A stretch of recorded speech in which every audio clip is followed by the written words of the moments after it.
Imagine two brilliant minds, separated by centuries, brought together in a confrontation over one of humanity's deepest questions: suffering. Viktor Frankl, psychiatrist, Holocaust survivor, and author of Man's Search for Meaning, meets Seneca, Stoic philosopher who lived under the tensions of ancient Rome. Both agree that suffering is inevitable, but they deeply disagree on what to do with it. Today, in this debate, we explore the question: is suffering a burden to be overcome or a necessary lesson? On one side, Viktor Frankl, whose life was a fight for survival during one of history's darkest moments, argues that suffering becomes bearable only when we find a purpose to face it. On the other side, Seneca, advisor to Emperor Nero and one of the most influential voices of Stoicism, believes suffering should be accepted with serenity as part of life's natural course. For him, virtue is the only true answer to suffering. But who is right? Is it meaning that strengthens us or acceptance that frees us? Viktor Frankl and Seneca will face this question in today's debate. Prepare yourself for a conversation that will challenge your beliefs and perhaps even your own way of viewing life. Now, the question goes to you. Is the suffering in your life something you try to overcome, or do you believe it has something to teach? With this reflection, we begin the debate. Suffering is as old as humanity itself. In a concentration camp where all human rights were stripped away, I learned that suffering, as cruel as it may seem, can be endured, but only when we find a purpose. For many, that purpose was surviving to reunite with a loved one. For others, it was preserving a belief or a hope. For me, it was an idea. Even in pain, life never loses its meaning.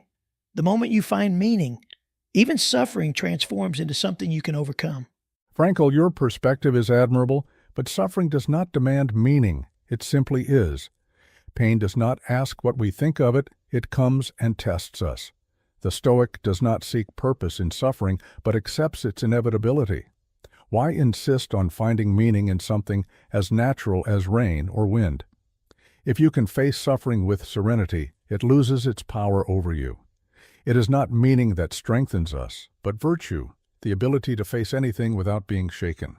With all due respect, Seneca, accepting suffering without purpose is to give up what makes us human. The prisoners around me who lost their faith in something greater, whether in God, humanity, or a future, were the first to die. Those who survived had a reason, no matter how small. I saw this repeatedly. Without a why, any how becomes unbearable. It is the search for meaning that sets us apart. You speak of faith and hope, but these are emotional currents. What happens when the why disappears? What if that loved one never returns? What if the future never improves? Depending on something so uncertain to endure, pain is a dangerous trap. The Stoic finds strength in something internal, unshakable, virtue. The rational acceptance of what we cannot change. We do not need something external to withstand suffering. I'm not only speaking of something external, Seneca. Meaning can also be internal.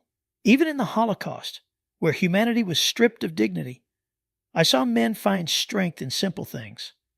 Helping a fellow prisoner, holding their head high before their oppressors, mentally reciting a verse or prayer. That is the difference.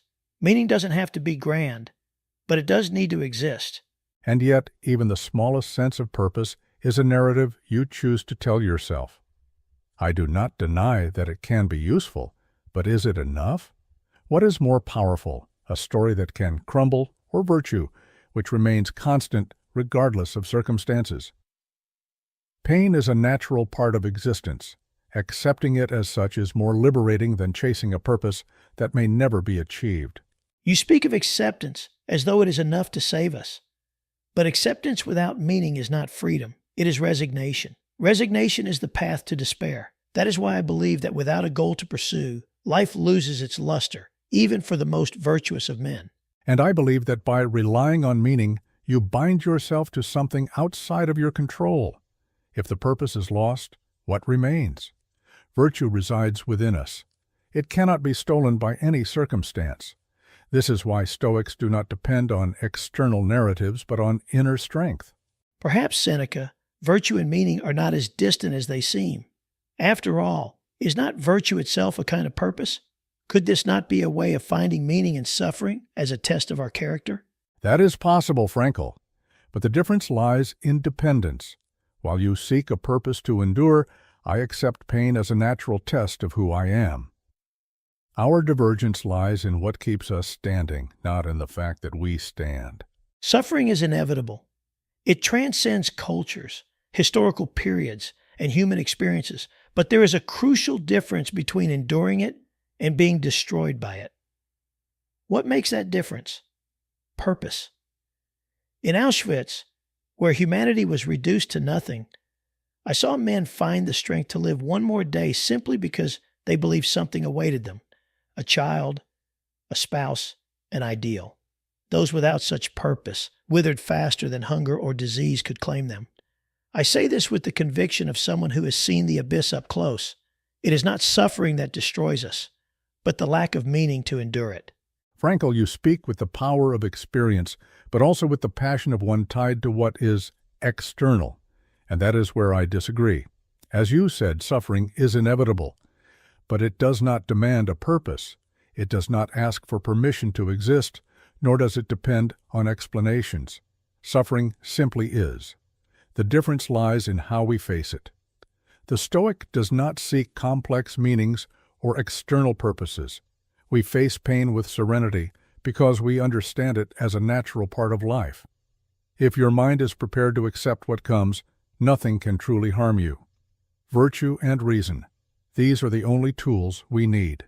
And how do you find strength in mere acceptance? Acceptance alone is not enough. That is not what I saw in the concentration camp. Men who accepted suffering without a reason to continue were the first to give up. Suffering needs a why. Without it, it consumes us. Even the greatest Greek philosophers sought a higher purpose for their lives. Are you telling me that if all your suffering had no meaning, you would endure it in the same way? Yes, because meaning is fragile. It can be taken from you in an instant. What happens when the purpose you created disappears? What remains? When we place our strength in something external, like a purpose or belief, we become vulnerable. But virtue, that cannot be stolen. It is a force that comes from within. It is constant, unchanging, while the world around us shifts. I prefer to rely on what is within me rather than narratives that life can rip away. I am not merely speaking of narratives, Seneca. I speak of something that transcends, something that gives a reason to move forward, even when everything around you has been destroyed. I saw men cling to the memory of a smile or the hope of a reunion. Those moments of meaning were more powerful than anything else. Without them, suffering is just a burden that breaks us. How can you say that accepting pain with nothing more is enough? Because what you call meaning is merely a reflection of your mind trying to find order in chaos. I do not deny that it can be helpful, but it is fleeting. Imagine a man who has lost everything: family, friends, beliefs. He cannot seek meaning in what has been lost, but he can still find strength within himself. He can still choose to be virtuous even in the midst of pain. That is true freedom, not relying on anything outside of yourself. Freedom without purpose is resignation. There is no virtue without something greater to sustain it. Even the virtue you hold so dear is based on an ideal, a reason for its existence. Tell me, Seneca, why be virtuous if there is no purpose behind it? To be virtuous is enough in itself. Virtue does not require external justification. It is the highest state of being human. And you, Frankl, what happens if this purpose you value so deeply is taken from you? What remains of your strength? Would you still rise the next day? I would return the question to you. And you, Seneca, how would you explain the suffering of a child? How can you accept the pain of someone innocent without searching for a greater meaning? Without purpose, the suffering of a child is nothing but cruelty. And it is that cruelty that destroys the human soul. Perhaps the pain of a child has no meaning. Perhaps the universe does not require justification, but what truly matters is not meaning, but how we deal with what we cannot change. Accepting suffering is the first step to transcending it. Seneca, let me ask you, How does a man find the strength to rise the next day when everything around him has collapsed? How would you justify enduring pain without finding a reason to continue? In the Holocaust, I saw men die inside long before their bodies gave out. They lost their strength because they no longer had a why. Life without meaning becomes an unbearable burden. Frankl, the strength to endure suffering does not require a why. It requires only virtue and acceptance. The problem with seeking meaning is that you place your strength in something you cannot control. You depend on a story, a narrative that can be torn from you at any moment. That is not strength. It is weakness. It is like building a fortress on quicksand. With all due respect, Seneca, what you describe is resignation, not strength. Virtue without purpose is a ladder that leads nowhere. In the camp, I saw prisoners who accepted suffering as inevitable. They survived for a while, but eventually succumbed because they had no reason to fight. Purpose is not a luxury. It is a human necessity. And I have seen something similar, Frankl, though in a different reality. Imagine a slave, deprived of freedom, beaten and humiliated every day. Epictetus, who lived under such conditions, did not seek a purpose to justify his pain. He understood that true freedom lay within himself. His strength did not come from a why, but from accepting his reality with serenity. That is what Stoicism teaches us. You do not need external reasons to endure, because true strength is internal. You speak of inner strength as if it were an unlimited resource, but it requires something to sustain it. Even Epictetus, whom you mentioned, found a kind of purpose in the practice of virtue. He saw his pain as a way to teach others, to show that the mind is stronger than circumstances. That is purpose, Seneca. Even you cannot deny that something greater underpins your virtue. Purpose is a construction, Frankl, a story we tell ourselves to make sense of chaos. But what if that story fails? If the one you love never returns? If the future you hope for never materializes? What happens to your strength then? When you place your resilience in something outside your control, you become a slave to that dependence. Virtue, on the other hand, depends on nothing but itself. It is sufficient. You speak as if virtue is immune to suffering, but how does it survive the void? How does one remain virtuous when everything around them screams that nothing matters? In the camp, the men who survived were those who found something greater to live for, something that transcended their pain. Without that, even the noblest virtue collapses under the weight of despair. The void, as you call it, is not something to fear. It is something to accept. The Stoic does not rely on future promises or external connections to find meaning. Virtue does not need a greater purpose because it is, in itself, the highest state of being human. What you call despair, I call liberation. Liberation from expectations, narratives, and anything that ties us to illusions. And I call that resignation, Seneca. Accepting suffering without striving to overcome it is to abandon what makes us human. The search for meaning is not an illusion. It is what allows us to transform pain into something greater. Even you, with all your serenity, must admit there is something profoundly human in looking at suffering and asking, why? Asking why is natural, but insisting on finding an answer is a trap. You end up caught in something you cannot control. The universe does not answer these questions.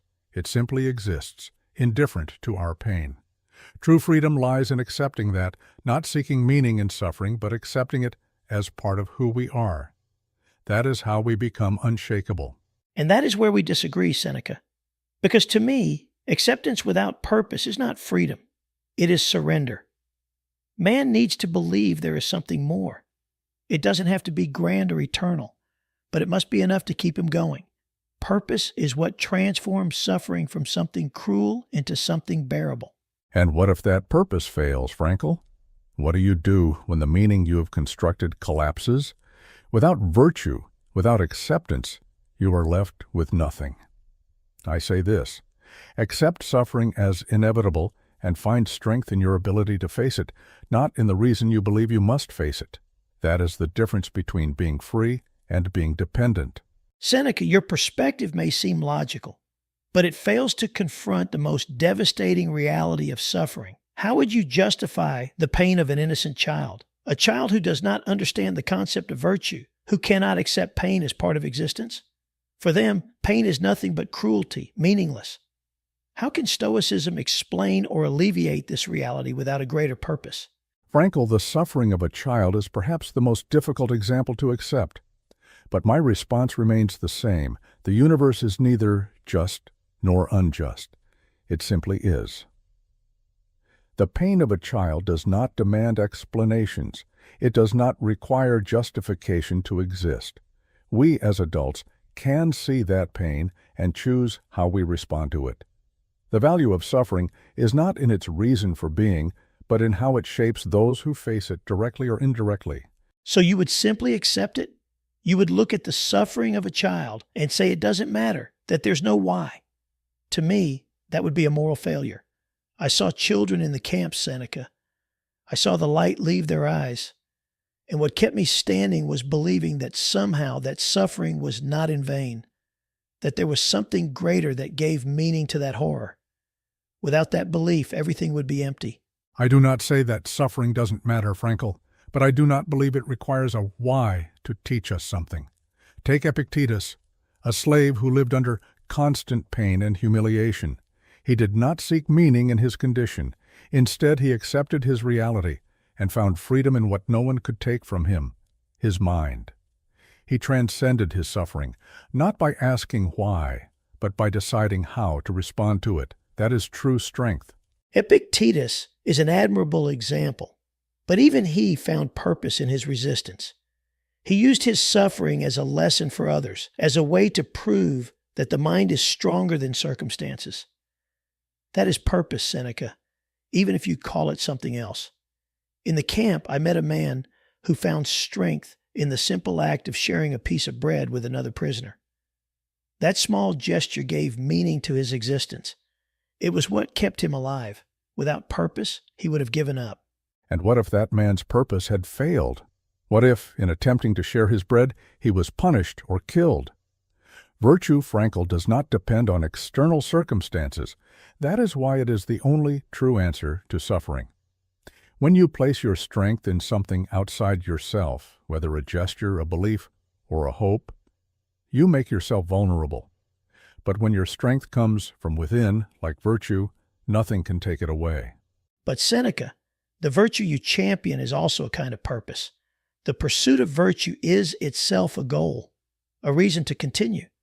You may call it internal, but it is still a response to suffering, a way of giving it meaning. Even you need something to sustain your strength. Isn't virtue just another form of meaning? Perhaps you are right that virtue is a form of purpose, but it is not dependent on anything external. While your man in the camp needed the gesture of sharing bread to find strength, I would argue he could have found that same strength in the decision to remain steadfast and true to himself, even in adversity. Virtue is not something we seek outside of ourselves. It is something we cultivate within. And yet, Seneca, I see a blind spot in your view. Virtue to be exercised requires context, a situation. No one is virtuous in a vacuum. Even your Stoic philosophy was forged in the context of the suffering and injustice you faced. So tell me, if context shapes virtue, isn't it ultimately a response to suffering, a way of finding meaning in pain? Perhaps virtue is shaped by context, but its essence remains unchanging. It does not rely on grand narratives or lofty purposes. Frankl, what I am saying is simple. Suffering does not need meaning to be endured. Accepting it as inevitable is the first step to transcending it.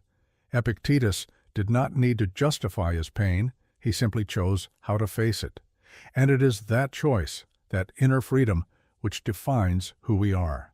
And it is precisely that freedom which, to me, finds its strength in a greater purpose.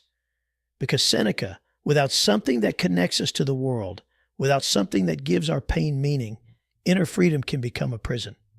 Purpose is what reminds us that, even in suffering, we remain part of something larger than ourselves. Seneca, after everything we've discussed, I must admit you are right about one thing. Accepting suffering is crucial. Denying it, resisting its existence, only deepens the pain.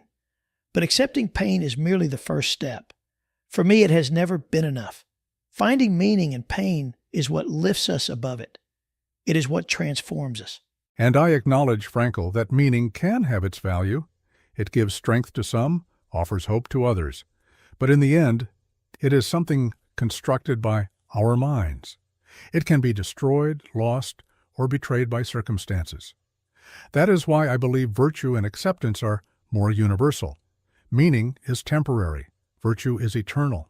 Perhaps meaning is temporary, but it is what moves us to continue. I saw people who, in the midst of immeasurable pain, found strength by clinging to something that made their lives worthwhile. You may call it a construction, but that construction saved lives. And I believe that even in its fragility, it is still worth pursuing. And this is where our paths diverge. You believe meaning must be sought, while I believe we do not need it to endure. To me, the Stoic does not seek narratives. He relies on what is unchanging. Virtue is sufficient. Accepting what is beyond our control and acting with integrity is what strengthens us. And yet, Seneca, I see virtue as a form of meaning. Your Stoic strength comes from something greater, a commitment to human excellence, to the idea of living in accordance with reason. To me, that is also a purpose. You seek virtue and I seek meaning. But perhaps what we are truly doing is trying to find order in chaos. If virtue is meaning, Frankl, then it is the only form I accept. The difference is that my virtue does not depend on a why. I practice it because it is sufficient in itself. I do not need a future promise or an ultimate outcome to justify my actions. That is what liberates the Stoic. And yet even your virtue depends on context. Without chaos, there is no order. Without suffering, there is no transcendence. Perhaps what unites us is deeper than we realize. The belief that pain can be transformed, whether into meaning or into virtue. That, to me, is where true human strength lies. Perhaps, Frankl, we are more aligned than it seems. We both believe that suffering is not the end, but a means for growth. The difference lies in the lens through which we view it. For you, it is a bridge to something greater. For me, it is the test that reveals who we truly are. And isn't that revelation, that growth, a way of finding meaning? Even if you don't call it meaning, isn't it what connects us to the most human part of ourselves? Perhaps. But what matters is that we both agree suffering should neither be avoided nor feared. It is part of life. Whether through meaning or virtue, it is what challenges and shapes us. Suffering is inevitable. It threads through human experience like an invisible cord, connecting the past to the present. Today, Viktor Frankl and Seneca have shown that its importance may lie not only in how we face it, but in what we choose to believe about it. For Frankl, suffering without meaning is mere pain. For Seneca, acceptance is true liberation. Two visions, two paths, yet both share the same destination, transcendence. And now the question goes to you. Does the suffering in your life need meaning, or is it enough to accept it as inevitable? Do you agree with Viktor Frankl or with Seneca? Or perhaps you see a bit of truth in both? Share your thoughts in the comments below. Don't forget to like this video and subscribe to the channel so you won't miss the incredible debates ahead that will challenge how you think and live. Which thinker inspired you more today? Write below, Frankl or Seneca. And of course, tell us which debate you'd like to see next. Perhaps Nietzsche versus Descartes, discussing whether reason is more powerful than passion? Or a clash between Einstein and Hawking on whether the universe is chaos or order? Your ideas shape this channel, so let us know. Philosophy teaches us to think, but it's your choices that shape who you are. Until next time on The Great Debates, where the greatest minds in history continue to illuminate the present.